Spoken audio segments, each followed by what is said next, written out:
Hi, I'm Matt, and welcome to Less Dependent Wisconsin. When I started this whole project, I wanted to give a garden tour on July 15th. Well, today's July 15th, so you're going to see it all. The good, the bad, the ugly. Do have to warn you, there's going to be a few weeds. But I moved into this house at the end of September of last year, and this is what the front yard looked like, and this is what the backyard looked like. And so currently the front yard looks like this,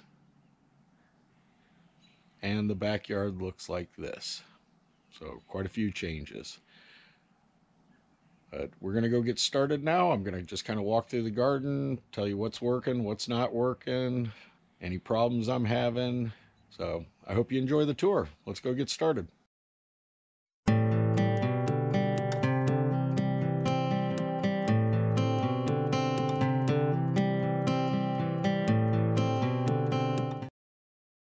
Okay, we'll start with the sunflower garden, or what I like to call the rabbit buffet. They just decimated the plants. So I've kind of let just the weeds go. But these were all supposed to be decorative sunflowers, about 3 foot tall. These are the surviving Kong hybrid sunflowers. So they're all about 3.5 foot tall.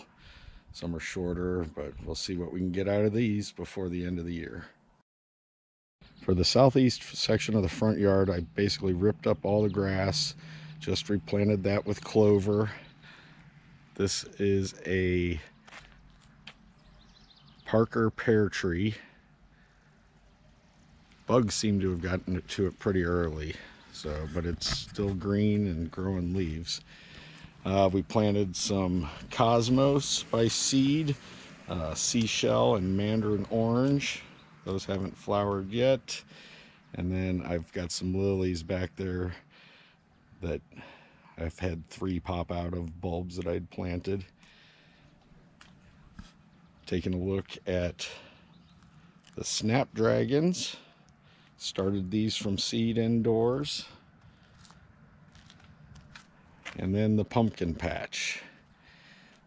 These were all plants that I had thinned out from the patch in the backyard, and rather than throw them away, I ripped up the front yard, gave them a home.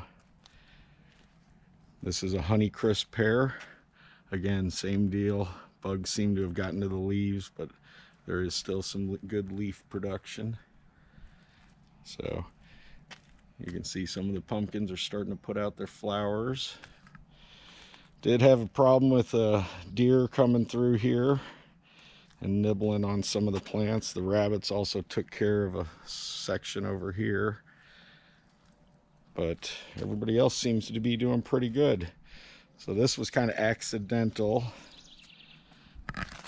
This was intentional. These are more of those decorative pumpkin plants. More or less doing good, surviving the rabbit attacks. The big disappointment were the early sweet sugar pie plants. I only had 5 of those come up or survive. But the ones that are growing, 6, but the ones that are growing are doing good. So we should get a few pumpkins off of these. And then I planted some perennial flowers along the house for the bees. So this is actually old footage that I shot of the backyard before the trees came down. And then what it looked like after the trees came down. So I had to clean up all the branches. I dealt with all the logs. It was quite a bit of work last fall and early spring. This is my strawberry patch.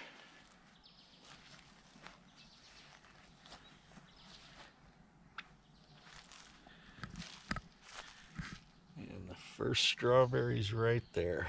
Probably be ripe tomorrow. I've got 40 tomato plants growing, and then I planted clover as the walkway in between them. These are the Bloody Butchers. I have 21 of these total. And we do have some tomatoes growing.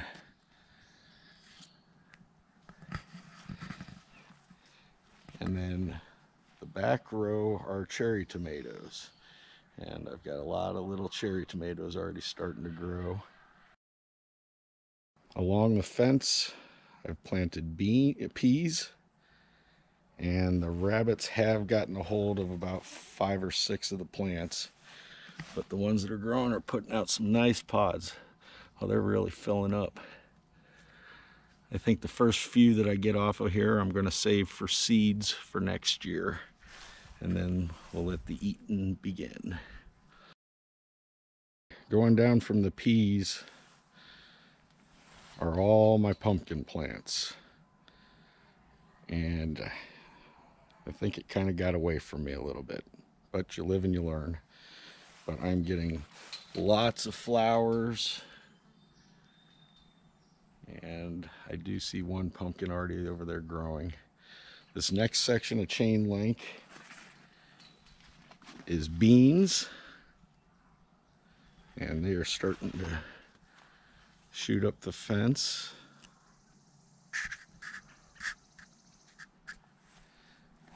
And then that brings us to the watermelon patch.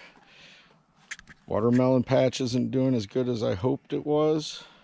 I planted the watermelons and the pumpkins at the same time.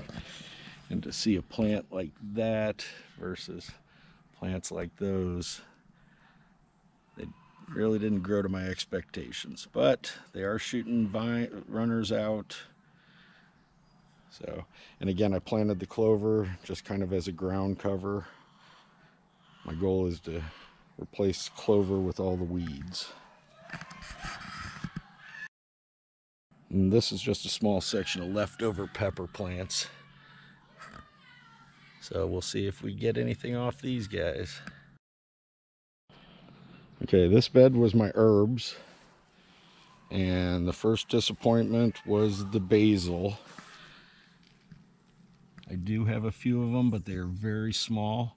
And the problem was I couldn't tell what was a basil plant and what was a weed. So it kind of got overrun with weeds.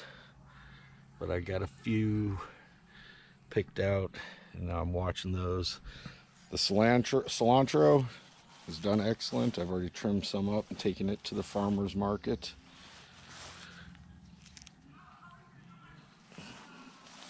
And the dill is doing good. And it's actually starting to flower. Smells good. And then the oregano, same deal. They started to take off. I couldn't tell the difference, but I've actually got some growing here. So I'll get this cleaned up next. The last sections of fence are cucumbers. And they're there. You just can't see them through the pumpkins, but they are. There we go. Yep, starting to get some flowers on these guys. So didn't really plan this part out too well, but you live and learn. There's always next year. This is the onion garden.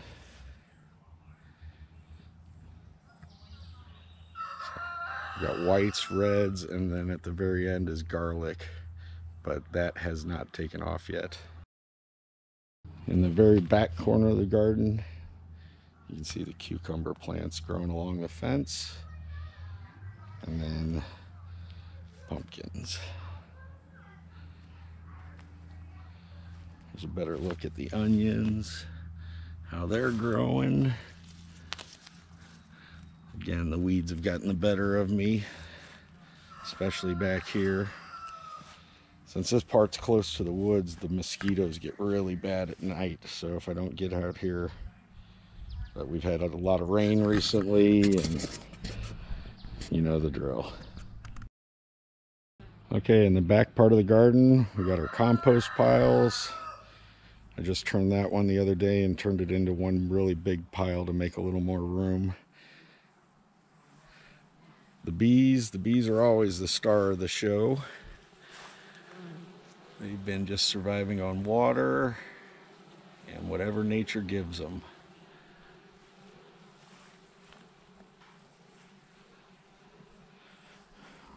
We've got blackberry plants here. We've got a blackberry just about ready to harvest. Now these are rated for zone 5. I'm in zone 3B. They might not make it to next year, but the raspberries definitely will. And the raspberries have been growing great. Just picked a bunch today.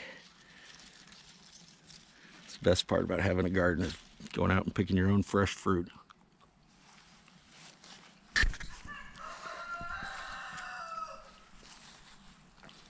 That's my neighbor's chicken. Okay, in this bed I've got my beets.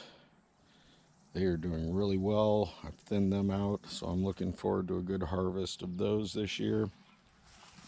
I have bunching onions, and then my carrots. And I periodically thin out the carrots as I'm weeding it. Got a little project here you may see in the future, but I'm working on my own fish emulsion. This is supposed to be a wildflower garden, but I couldn't tell the difference from the varieties of wildflowers to the weeds. Now these should be baby's breath. And there's another flower I planted that I can't remember. This is a red barren apple tree. Got it at a bare root sale, and it is doing really good. Now one thing I had heard on bare root trees, or first year trees, is you want to cut the fruits off. And I had a lot of little apples growing on this, but I think it was good because we got a lot of new growth at the top of the tree. And I happened to miss one apple. So this will be fun. Who gets it first, me or the birds? This is a corn patch, doing surprisingly well. It's all about waist high right now.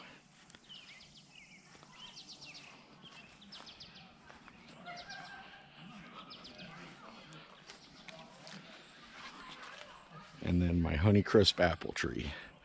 This one didn't have any apples on it, only had a few flowers, but it seems to be growing really good. And this is the raised bed pepper garden. These are pepperoncini in the front. They seem to be doing really well. You got emerald giant peppers and California wonder peppers. In the front bed here, we've got our Tabasco peppers. And these jalapenos have been doing great. They're starting to flower. So we should be getting a lot of jalapenos, but those plants are all 2.5, 3 foot tall. And then the habanero plants seem to be doing really well, as starting to get some flowers in there. Greenhouse is still in production, but we should have that finished next week.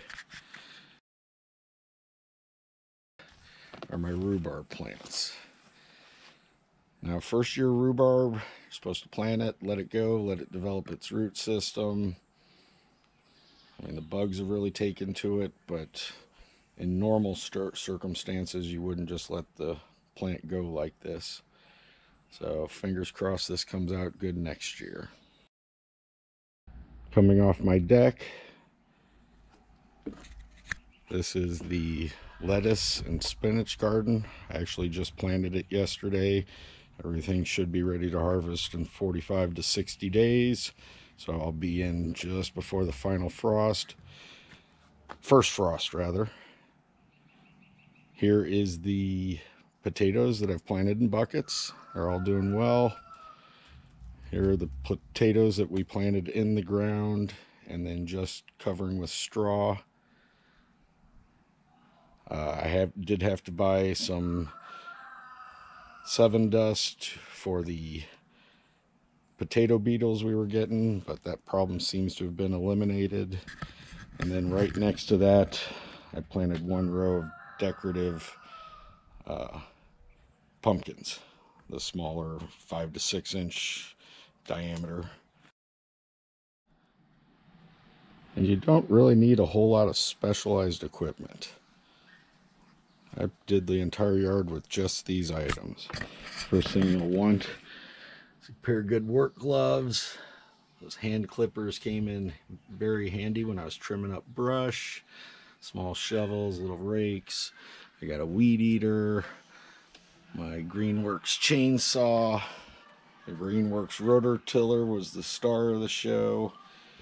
Got myself a compost fork, a metal rake, a shovel, and some long-handled clippers. So that is the 2022 garden tour for July 15th. The good, the bad, and the ugly. I hope this inspires you to maybe consider doing something similar with your yard. One very big thing, I have not used a drop of gas this summer in a lawnmower. Anything that needs to be cut, I can do it with a battery-operated weed eater. Focus on being less dependent. We'll see you soon. Have a great day.